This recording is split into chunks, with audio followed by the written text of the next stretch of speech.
Again, welcome back to Learning Lead, episode 21, the Team of Solos, part 2. We were talking about how team play was going to be affecting how solo queue play kind of came out of.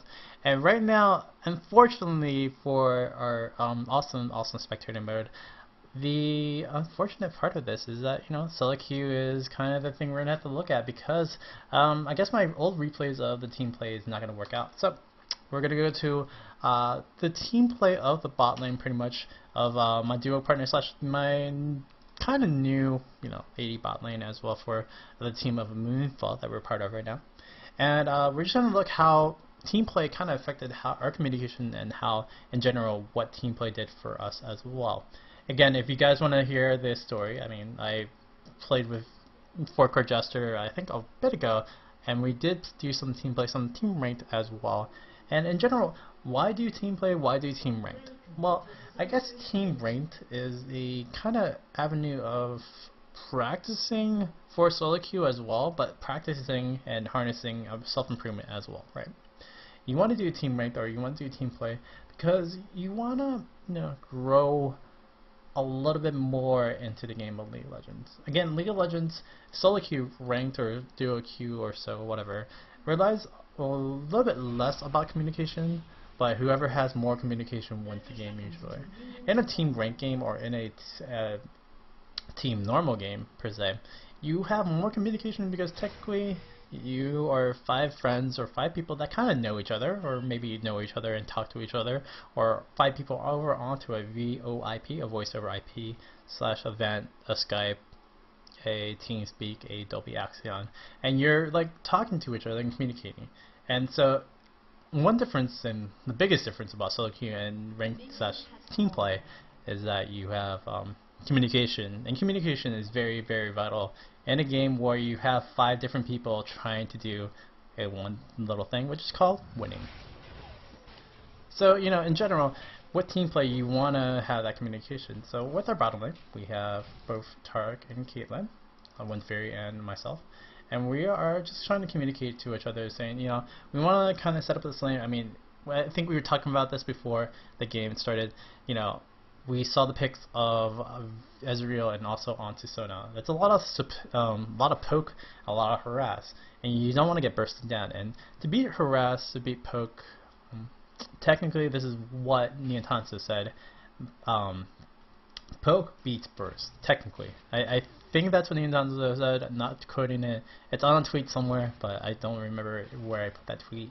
But in general, you can poke a lot and you can sustain a lot with Caitlyn. So in general, this is our goal. We want to just sustain, and we find an opening, we burst down onto either Ezreal or onto Sona, and we just win out that lane, pretty much, period. So that's what we generally want to do. We wanted to just sustain as much as we can, and we wanted to just gain as much CS as what we can. And in solo queue, you wouldn't have that communication technically with your solo queue partner unless you really just talked about it before, or unless you typed the story to each other pretty much before the game.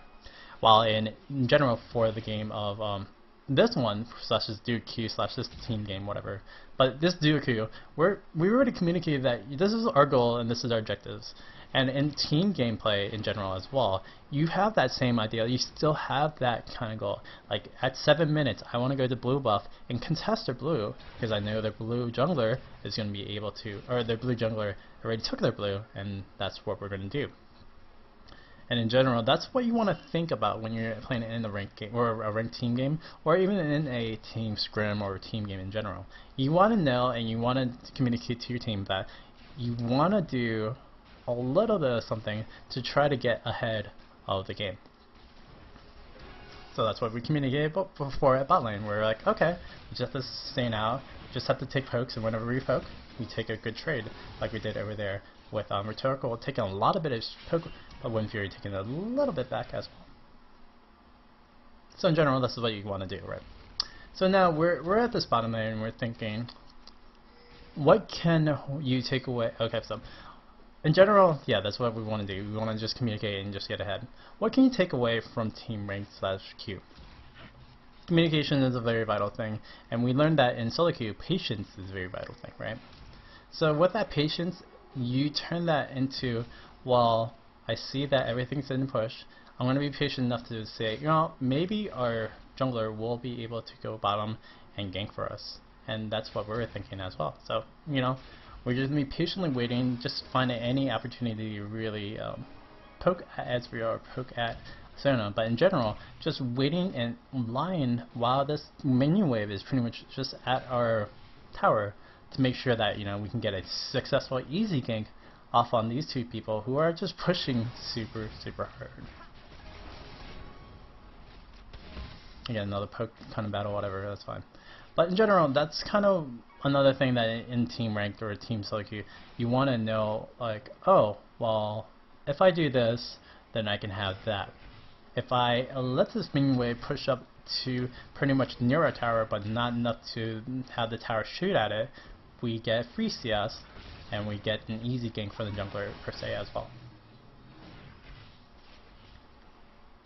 What things must you be forced to do in team play? You must communicate, you must talk to each other, but you also must be aware of the map and situations.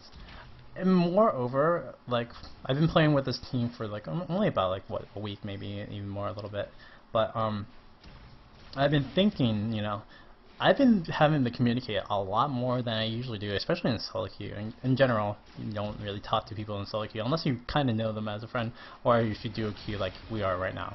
But in general, you know, you're not really too much aware of your surroundings. You're just kind of focused on what you want to do as a lane and such, right? So in a duo queue or even team ranked, you want to really be aware of where the positioning is on everybody. Like Anivia, oh, she's pushed up really ahead and Ryze is going to go down. Oh, that sucks. But in general, you just want to know, oh, well, Anivia's here, she pushed me away, she's probably going to roam either back or she can go back right now and buy some items. And then you want to keep up that communication as well, right? So, in general, one point of interest that you want to take away is, oh, of course, communication is really important. That's what I'm going to hone down on this part of this episode. But you want to know that, you know, your awareness of what everyone else is doing is pretty much tenfold onto this.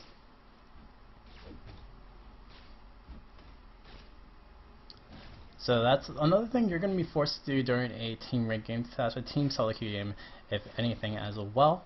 And then what are the most important things about teams in general? Well, teams, you know, they have to work together as communication, like we've been honing down as well, but teams also have to ward out for each other and try to, you know, beat up for each other as well. When, say, this Lee Sin's trying to go for a dive right now, he needs to, you know, farm up whatever as well, but he needs to make sure that, you know, he can be ready and set and going on to both what we're going to be engaging upon.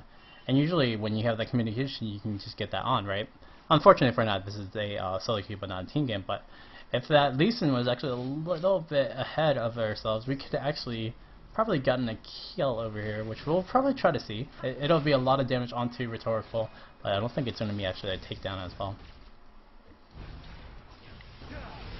I'm going to replay that a little bit again right over here in a second. But yeah, a lot of damage was done over there. Was it enough per se to capture down onto the team? And we do see the Anivia coming right back over here. Try to save down onto Anivia, but nothing really happening from that. Let's go back a little bit just to see that recover. So we're getting upon, we do see a lot of bit of damage just going on to Ezreal. Ezreal down with the Arcane Flux, Arcane Shift, so that'll work out for us in an advantage. But, sorry, pause. We have the jungler kind of mispositioned. He's already over at the bush, but he kind of took a really weird path to actually go up to us. We're already engaging onto it, and if you had communication on that as a team, it would have been easier to say, well, we're going to engage upon this, carry up and catch up, and, you know, Kaze could have probably just gone through the lane and actually caught up through that, or probably just gotten into it through a kill. So in general, that's a kind of important thing, is that communication, but also just awareness of where everyone is in general as well.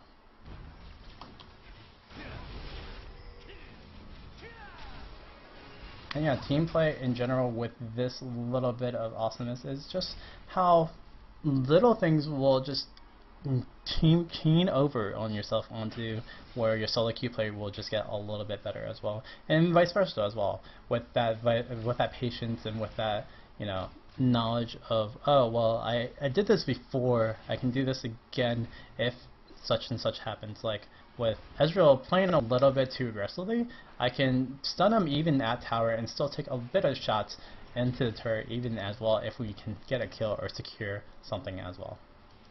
So in general, that's kind of the thing, that correlation between both solo queue play and team play. You can make plays in solo queue and not really think about it, but in team play, when you make plays, it'll kind of get reinforced by what you did in solo queue, just because you've already seen it before and you've already reacted to it before as well. So in general, that would be pretty much the end of this episode. Yeah, it was a short one, and unfortunately for not, Bug Splat was pretty OP, and maybe we'll go back to this again. But if there's any more questions, definitely check out the chat room as well at the end.